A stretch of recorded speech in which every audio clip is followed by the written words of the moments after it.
माझा प्रेमी येशू,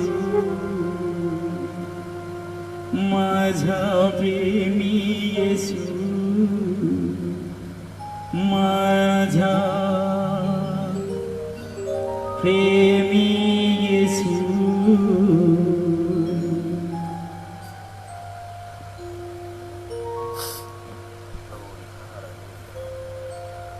देवा, या वेळेला आम्ही तुझ्या जवळ येतो.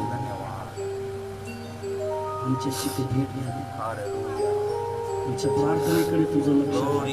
धन्यवाद. कसलीही परिस्थिती आली, ओ प्रभू धन्यवाद. आम्ही तुला अधीन राहण्याचं धन्यवाद धन्यवाद धन्यवाद धन्यवाद. आमच्या जीवनामध्ये कुठलेही समुद्र उठवले, ओ प्रभू धन्यवाद. त्याला शांत करण्याची शक्ती प्रभू ओ प्रभू धन्यवाद. हालेलुया. त्यामुळे देवपा आम्ही यावेळेला प्रार्थना धन्यवाद. सहाय्य कर आणि मदत कर. ओ प्रभू धन्यवाद. प्रार्थना प्रभू येशूच्या नावाने केली म्हणतो. आमेन आमेन. सर्वजण मिळून म्हणूया आमेन आमेन. हालेलुया. आमेन म्हणूया सर्वजण. आमेन. आमेनचा अर्थ काय आहे? असेच होऊ द्या. Hallelujah hallelujah. देव हा चांगला आहे. आमेन. हालेलुया.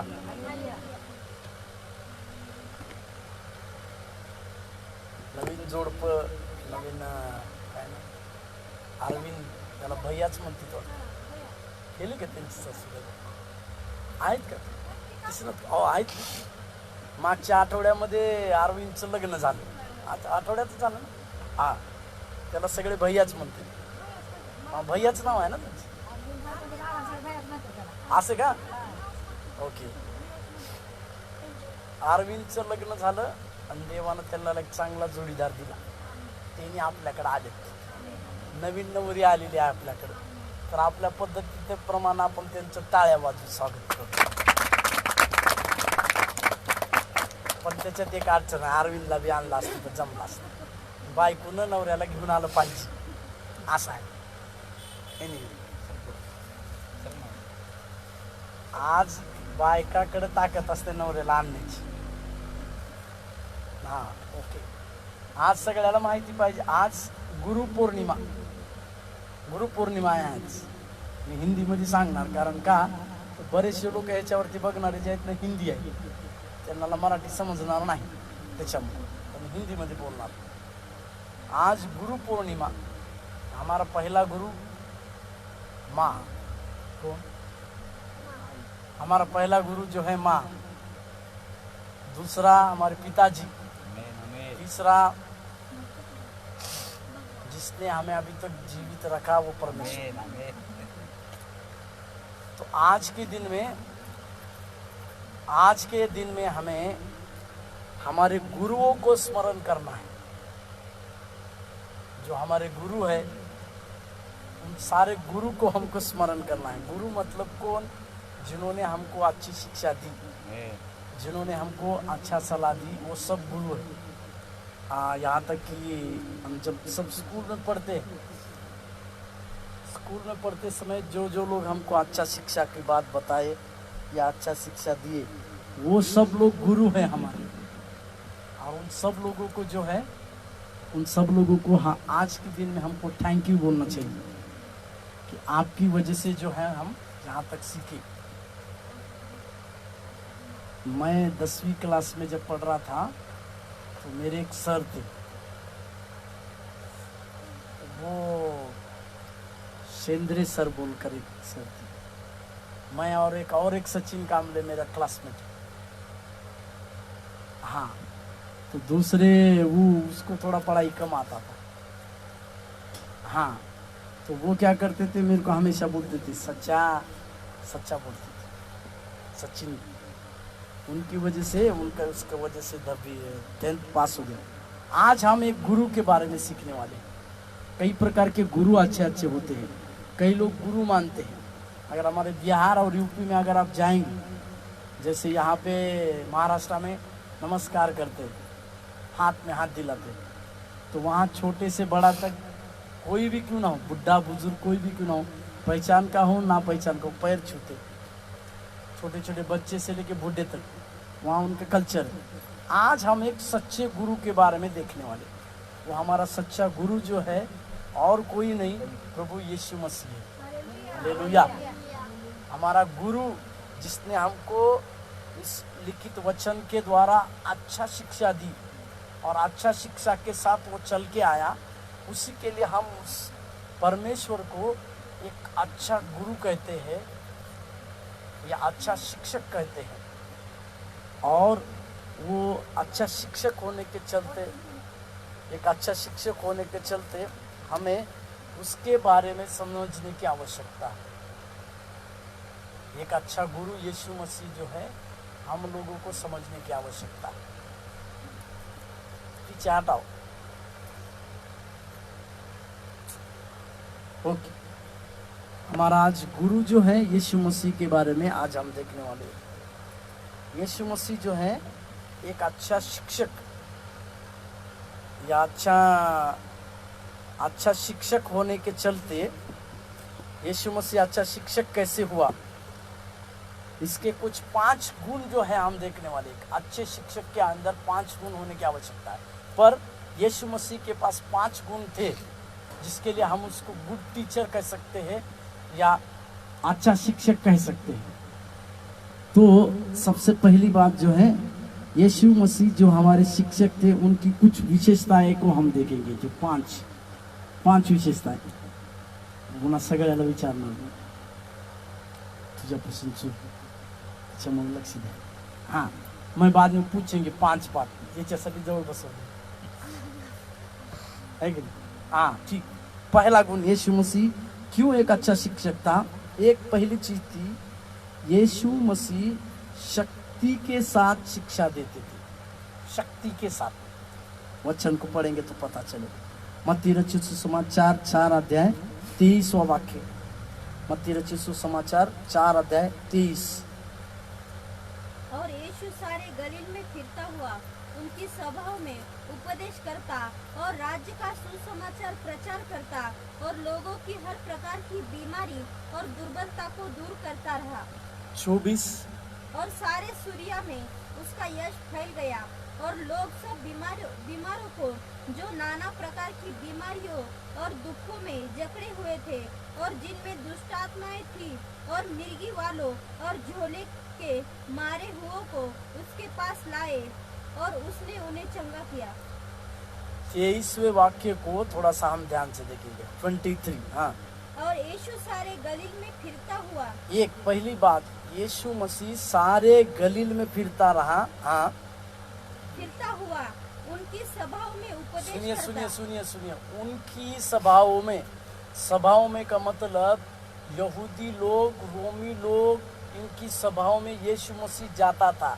और ऐसा ही उनकी सभाओं में जाके कोई भी प्रचार नहीं कर सकता है, क्योंकि उन सबके पास, हमारे पास एक ताकत होनी चाहिए, एक शक्ति होनी चाहिए।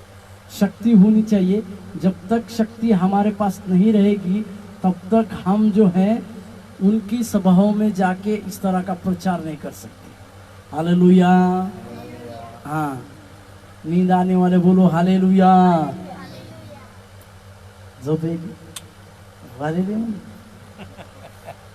हाँ, इसका मतलब क्या है कि यीशु मसीह जो है शक्ति के साथ शिक्षा देते थे। एक अच्छे शिक्षकों के अंदर शक्ति के साथ शिक्षा देने की आवश्यकता होती है। शक्ति मतलब पावर। हाँ, तो ओके, पावर के साथ शिक्षा देने की आवश्यकता है। अच्छे शिक्षक के अंदर क्या गुण होता है? शक्ति के साथ शिक्षा देना चाहिए, मतलब एनर्जी लगा के। और किसी के भी आराधनालय में प्रभु यीशु मसीह घुसकर उनको जीवित वचनों के बारे में, जीवित यीशु मसीह के बारे में सिखाते थे, अपने परमेश्वर के बारे में सिखाते थे। पहली बात, एक यीशु मसीह की 5 विशेषताएं देख रहे हैं हम। यीशु मसीह के 5 विशेषताएं जो कि अच्छे शिक्षक है। पहली विशेषताएं क्या है? पहला क्या है? शक्ति के साथ सिखाते थे। क्या है? शक्ति के साथ सिखाते थे। ठीक, शक्ति मतलब वो कोई दूसरा नाम नहीं, शक्ति, तो वो भी नहीं है, शक्ति शक्ति है। दूसरा, और राज्य का बस सुसमाचार- दूसरा गुण, उनका शिक्षा जो अद्वितीय शिक्षण था। अद्वितीय मतलब अलौकिक शिक्षा, इसको अलौकिक शिक्षा कह सकते हैं, या किसी को अचंभित करने वाली शिक्षा यीशु मसीह देते। दूसरा बात, मत्ती रचित सुसमाचार 7:28 वाक्य, मत्ती रचित सुसमाचार 7:28 वाक्य। जब यीशु ये बातें कह चुका, हाँ। तो ऐसा हुआ कि हाँ। भीड़ उसके उपदेश से चकित हुई। भीड़ उसके उपदेश से चकित हो गई। 5 वाक्य उसमें, 7:5। अरे ढोंग्या, पहिले ने तू आपल्या डोळ्यातले मुसळ काढ, म्हणजे आपल्या भावाच्या डोळ्यातले मुसळ काढाव्यास तुला स्पष्ट दिसेल। यीशु मसीह की शिक्षा को देखिए, अचंभित करने वाली शिक्षा है। 28 वाक्य में लिखा है, 28 पढ़ो। और जब यीशु हाँ, ये बातें कह चुका, यीशु ये बातें कह चुका, तो ऐसा हुआ कि भीड़ उसके उपदेश से चकित हुई। भीड़ उपदेश, भीड़ का मतलब क्या है? बहुत सारे लोग वहां पर आए थे और वो यीशु मसीह का उपदेश से चकित हो गए। ऐसा उपदेश हमने कभी भी नहीं सुना। और मत्ती रचित 5 अध्याय के बारे में हम सब लोग जानते हैं। मत्ती रचित 5वां अध्याय, बिना देखे टाइटल बताओ, 5 अध्याय और 10 रुपया जीतो। मत्ती रचित 5 अध्याय, बिना देखे टाइटल मालूम है क्या? नहीं, पहाड़ी उपदेश। हाँ? पहाड़ी उपदेश, समय खत्म। मत्ती का 5वां अध्याय, ये पहाड़ी उपदेश अगर हम देखेंगे, इस पहाड़ी उपदेश में जीवन को किस तरह से जीना है, लोगों के साथ कैसा व्यवहार रखना है, अपने साथ से के लोगों को प्रेम किस तरह से करना है, सेवकाई कैसे करना है, शिष्य कैसे बनना है, इन सारी बातों की शिक्षा 5 अध्याय में दी है। कुछ देश के लोग क्या करते हैं ना, ये मत्ती रचित सुसमाचार का 5वां अध्याय जो है पूरा सिखा देते हैं। बाय हैंड करो, हालेलुया हालेलुया। सब लोग सुन रहे हैं क्या? हाँ, छोड़ दो उनको। हाँ, ठीक। दूसरा शिक्षा मैं बता रहा था कि ये मत्ती रचित 5वें अध्याय में क्या है, शिक्षा अद्वितीय थी। लोग अचंभा कर रहे थे कि इस प्रकार की शिक्षा कोई कैसे दे सकता है। मत्ती 5 का दूसरा वाक्य, और वह अपना मुंह खोलकर हाँ। उन्हें यह उपदेश देने लगा। अच्छा, हालेलुया। क्या खोलकर? हाँ, त्या शिकू लागला। अच्छा, क्या खोलकर उपदेश देने लगा? मुंह खोलकर। इसका मतलब पहले यीशु मसीह का मुंह बंद था, है कि नहीं? हाँ? है कि नहीं? मुंह बंद था तो कैसे लिखा फिर? मुंह खोल लिया। इसका मतलब क्या है? यीशु मसीह जब भी अपना मुंह खोलते थे, शिक्षा की बात करते थे और चुप होते थे। कुछ लोगों को ऐसा कहते कि ये जब भी मुंह खोलेगा, क्या बोलते, काली जबान, ये जब भी मुंह खोलेगा गाली देगा, ये जब भी मुंह खोलेगा अनाथ काहीतरी अनर्थ कुछ तो बोलेगा, जब भी मुंह खोलेगा गाली देगा। होता है कि नहीं सर? कुछ लोग, बच्ची लोग हो, छोटे बड़े, कुछ लोग जब भी मुंह खोलते झगड़ा का क्या कारण है? मेरा बाल का पिन निकालो, झगड़ा का कारण। झगड़ा का क्या कारण है? मेरा चप्पल पहन लिया कोई, झगड़ा का कारण। पर यीशु मसीह जो है ऐसा नहीं था। यीशु मसीह जो है ऐसा नहीं था। यीशु मसीह कैसा था मालूम है क्या? कि जब कभी भी मुंह खोलते थे, यीशु मसीह उपदेश देते थे। और कुछ लोगों का मुंह खुलता है किस लिए? सिर्फ, है कि नहीं? पर यीशु मसीह विपरीत थे। मतलब यीशु मसीह एक अद्वितीय शिक्षक थे और वो जब भी मुंह खोलते थे तब वो क्या करते थे? शिक्षा की बात बोलते थे और शिक्षा की अलौकिक बात बोलते थे। किसी ने भी नहीं कहा कि तुम्हारा जीवन कैसा होना चाहिए, नमक और ज्योति के जैसा। कैसा होना चाहिए? किसी ने भी नहीं बोला, पर हमारे पास एक ज्योति थी, उसको चक्कर आ रहा बोल के चली गई। ज्योति नाम हो सकता है, पर किसी का नाम नमक नहीं होता है, क्योंकि बोलते हैं नमक हराम, शायद इसलिए यीशु मसीह नमक और उस ज्योति का शिक्षा दी, अचंभित करने वाली शिक्षा। तो दूसरा बात क्या है, यीशु मसीह जो है अचंभित करने वाली शिक्षा को देने वाले एक शिक्षक। ठीक, पहला क्या था, यीशु मसीह क्या करते थे? शक्ति के साथ शिक्षा देते थे। और दूसरी क्या है? अद्वितीय शिक्षा, अचंभित करने वाली शिक्षा यीशु मसीह की। तीसरी, सब लोग सुन रहे, मेरे को भी अच्छा लग रहा है। तीसरी बात है, तीसरी बात देखेंगे हम। यीशु मसीह ने विभिन्न स्थानों पर विभिन्न लोगों को सिखाया। अलग अलग स्थानों पर अलग अलग जगहों के लोगों को सिखाया। वचन पढ़ो, मत्ती का 15 का 38, 15:38। और खाने वाली स्त्रियों और बालकों को छोड़ 4000 पुरुष थे। 15:38 है। हाँ, यहाँ पे कौन सी जगह पे प्रचार हो रहा है यीशु मसीह का? कौन सी जगह पे? जंगल। जंगल में। जंगल में प्रचार हो रहा है। Hallelujah, hallelujah. कहाँ प्रचार हो रहा है? जंगल में। तीसरा बात मैं कर, विभिन्न जगहों में विभिन्न लोगों के बीच में यीशु ने शिक्षा दी। अभी यहाँ पे कैसी कहाँ दे रहे? पर्वत के पास, जंगल में प्रचार हो रहा है, जंगल में। और एक वचन को देखते हैं, मरकुस 6:1-6, मरकुस 6 अध्याय 1 वचन से 6 वचन तक। वहाँ एक जगह है प्रचार की। हाँ, वहाँ से निकलकर हाँ, वह अपने देश में आया, हाँ, और उसके चेले उसके पीछे हो लिए। हाँ। सब्त के दिन वह अभी कहाँ पे प्रचार कर रहा है? आराधनालय में। अच्छा, आगे उपदेश करने लगा। हाँ। और बहुत लोग सुनकर चकित हुए और कहने लगे, इसको ये बातें कहाँ से आ गई, और यह कौन सा ज्ञान है जो उसको दिया गया है, और कैसे सामर्थ के काम इसके हाथों से प्रकट होते हैं। हालेलुया। अभी आराधनालय में आके यीशु मसीह प्रचार कर रहे हैं। कौन से लोगों के बीच में? जो पंडित लोग थे, जो अच्छे लोग थे, वहाँ आराधनालय में बहुत सालों से जाते थे, उन लोगों के बीच में यीशु मसीह प्रचार कर रहा है। और एक वचन लूका 13:22,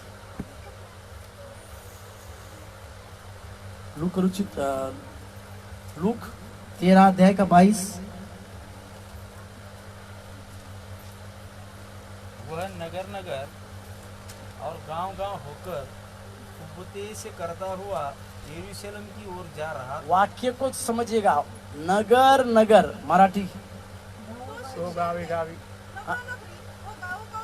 नगरो नगरी, गावो गावी। फिरत यरूशलेमाकडे चालले. हाँ, इधर कैसा है? वह नगर नगर नगर नगर और गांव गांव और होकर गांव गांव। मैंने तीसरा वाक्य, यीशु मसीह हमारा जो अच्छा शिक्षक है उसका कारण बताया। विभिन्न जगहों में विभिन्न लोगों के बीच में उन्होंने शिक्षा दिया। हालेलुया। इसका मतलब गांव में एक जैसे लोग नहीं मिलते हैं, नगर में एक जैसे ही लोग नहीं मिलते हैं, अलग अलग तरह के अलग अलग लोग मिलते हैं। बाबू जी के पास 30 लोग है बैंड में, 30 अलग अलग माइंड है 30 लोगों की। वैसा यीशु मसीह जो है शिक्षा को अलग अलग लोगों में अलग अलग जगहों में देते थे। इस बात को हमको, तीसरा बात क्या है? तीसरी बात क्या है यीशु मसीह शिक्षा के? तीसरी बात क्या है? अलग अलग जगहों में अलग अलग लोगों के बीच में शिक्षा दी। 3 बात हो गई ना? 3 बात। पहले शक्ति के साथ प्रचार शिक्षा दी, दूसरा अद्वितीय शिक्षा, तीसरा हाँ बॉम्बे कर शान रखिए तुम। हाँ, इधर बैठ के कुछ काम नहीं। हालेलुया। चौथी बात हम देखेंगे, तरस आकर शिक्षा। तरस नहीं आता है तुमको, तरस आकर शिक्षा। मत्ती रचित सुसमाचार 3 अध्याय 1:6 नहीं, मार्क मार्क मार्क 3 अध्याय 1 से 6। और वह आराधनालय में फिर गया और वहाँ एक मनुष्य था हाँ। जिसका हाथ सूख गया था हाँ। और वे उस पर दोष लगाने के लिए हाँ। उसकी घात में लगे हुए थे हाँ। कि देखे वह सबके दिन में उसे चंगा करता है कि नहीं।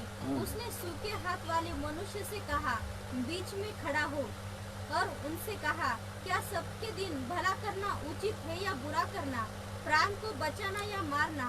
पर वे चुप रहे। यहाँ पर एक व्यक्ति है जो आराधनालय में है, जिसका हाथ सूखा हुआ है। एक मंदिर में रहने वाले व्यक्ति का बीमार है, तो यीशु मसीह उसके ऊपर तरस खा के उसको चंगा किए। और एक वचन मार्क 6:34। उसने निकलकर बड़ी भीड़ देखी हाँ, और उन पर तरस खाया। उन पर तरस खाया। क्योंकि चौथी वे- बात, यीशु मसीह जो अच्छा शिक्षक, अच्छा गुरु है हमारा, उनकी चौथी बात है वो तरस खाने वाला शिक्षक है। लोगों के ऊपर उसको तरस आया, लोगों के ऊपर उसने तरस खाया बोलकर लिखा हुआ है। एक अच्छा गुरु होने का कारण यीशु मसीह के पास ये था कि वो तरस खा के शिक्षा देते थे, तरस आकर शिक्षा दी। 4 बात टोटल, कितना 4 बातें हो गई ना।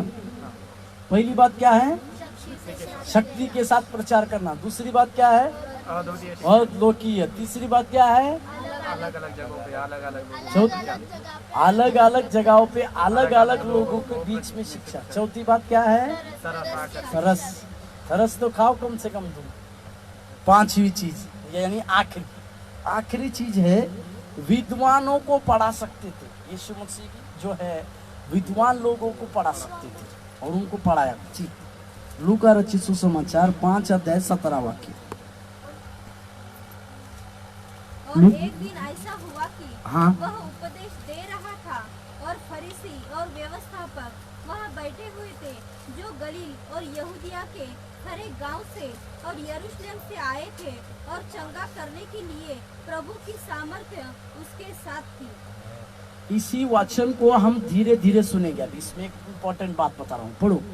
और एक दिन ऐसा हुआ कि वह उपदेश दे रहा था। कौन उपदेश दे रहा है? वो यीशु यीशु मसीह जो अच्छा गुरु है वो उपदेश दे रहा है। अभी देखिए किनको दे रहा है, और फरीसी देखिए किनको दे रहा है? फरीसी और व्यवस्थापक अरे बाप रे, व्यवस्थापक मतलब उनको ये जो ग्रंथ जो है उसका सब मालूम है। तीसरा, हाँ वहाँ बैठे हुए थे। देखिए कहाँ पर किसके सामने बैठ के प्रचार कर रहा है? फरीसी व्यवस्थापक के सामने खड़े होकर प्रचार कर रहा है। जो गलील हाँ, और यहूदिया के हरेक गांव से और यरूशलेम से आए थे। देखिए कहाँ कहाँ के ये शास्त्री फरीसी थे, गलील उनके बीच में गलील में से और उधर के गांव में से आने वाले एक एक फरीसी, मतलब उन जमाने के एक एक बाइबल के डॉक्टर, बाइबल के एक बड़े बड़े स्कॉलर। मान लीजिएगा अपने को सब लोग पीएचडी किए हैं, बाइबल का सब लोगों ने पीएचडी किया गया है। और उस पीएचडी किए वाले लोगों के बीच में अगर हमको पढ़ाने के लिए बोला जाए तो क्या होगा? पीएचडी के लोगों के बीच में पढ़ाना है हमको। सबका डॉक्टर है, उनके पीछे लगा हुआ है डॉक्टर सचिन कामरे, डॉक्टर विश्वास, मतलब वो डॉक्टर नहीं, बाइबल का डॉक्टर। ऐसे लोगों के बीच में अगर हम जाएंगे और प्रचार करने का मौका मिलेगा तो क्या लगेगा हमको?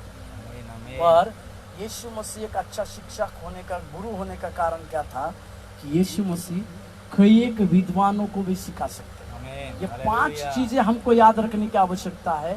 जो यीशु मसीह जो है हमें एक अच्छा गुरु है, हमारे लिए उत्तम गुरु है, और उत्तम गुरु को आज हमको स्मरण करने की आवश्यकता है। आमीन। क्योंकि जब कभी भी हम अच्छे गुरु को स्मरण करते हैं तो यीशु मसीह हमारा एक अच्छा गुरु है। और वो अच्छा गुरु होने के 5 कारण क्या क्या है? पहला कारण क्या है? शक्ति के साथ प्रचार किए। दूसरा क्या है? अलौकिक शिक्षा दी। तीसरा क्या है? अलग अलग जगहों में अलग अलग लोगों के बीच में प्रचार किए। चौथा क्या है? तरस खाकर और 5वां क्या है? विद्वानों को सिखाना। विद्वानों के यानी स्कॉलर लोगों के बीच में खड़ा होना चाहिए। अपने बच्चों के लिए हमको ये प्रार्थना करना है कि हमारा बच्चा जो है स्कॉलर लोगों के बीच में पढ़ाई करे। हालेलुया। आज के दिन जब अच्छा शिक्षक की बातें होती है तो हमारे लिए अच्छा शिक्षक और कोई नहीं, यीशु मसीह ही हमारे लिए अच्छा शिक्षक है। क्योंकि अच्छा शिक्षक ने हमारे पास इस लिखित वचन को छोड़ के गए हैं, जिस वचन के आधार पर हम प्रभु यीशु मसीह को और पहचान सकते हैं और नज़दीक जा सकते हैं और उनकी जानकारी ले सकते हैं। हालेलुया। प्रभु के नाम की महिमा स्तुति प्रशंसा होने पाए। आइए हम इस समय प्रार्थना करें, प्रभु को धन्यवाद दे और परमेश्वर को हम एक प्रार्थना, सब लोग आंख बंद करेंगे, फिर एक गाना गाया जा रहा है, उसके बाद हम जो है प्रार्थना करेंगे और परमेश्वर के नाम को धन्यवाद।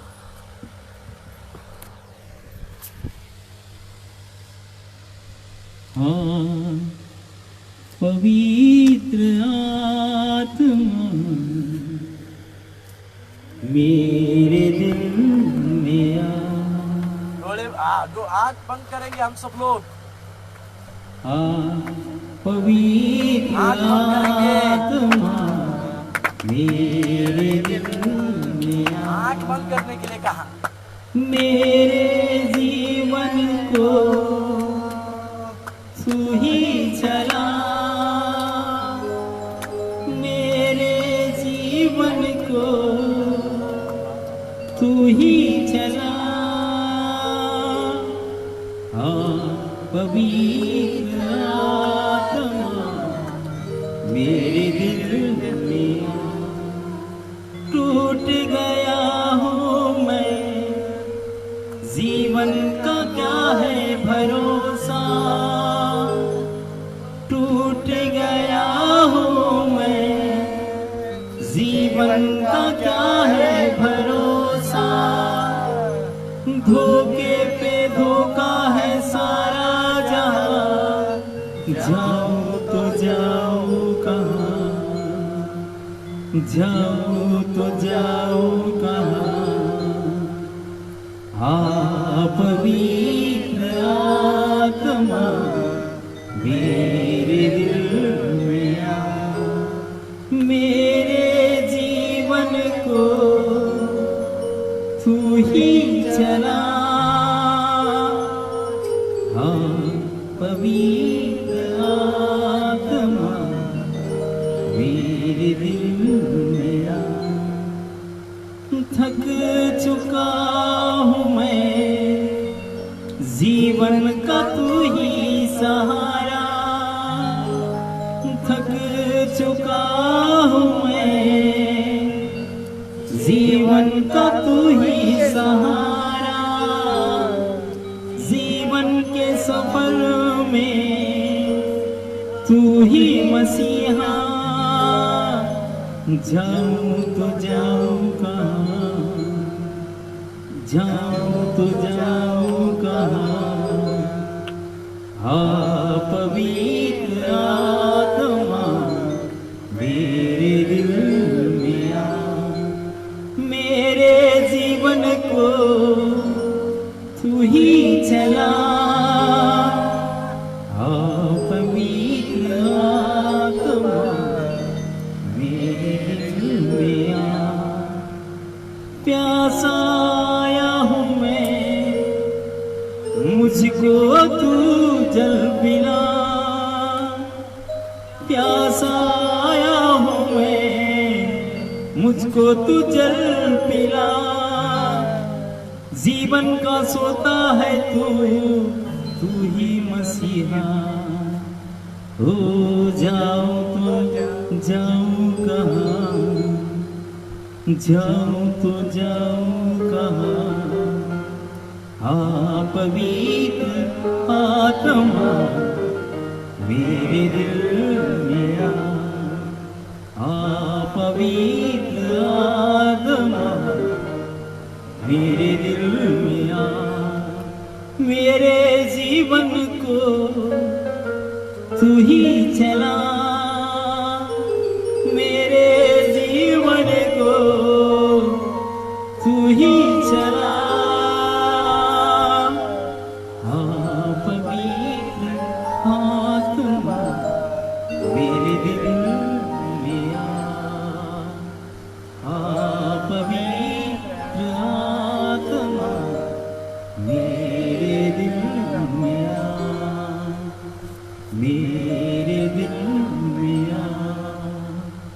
मेरे दिल में आ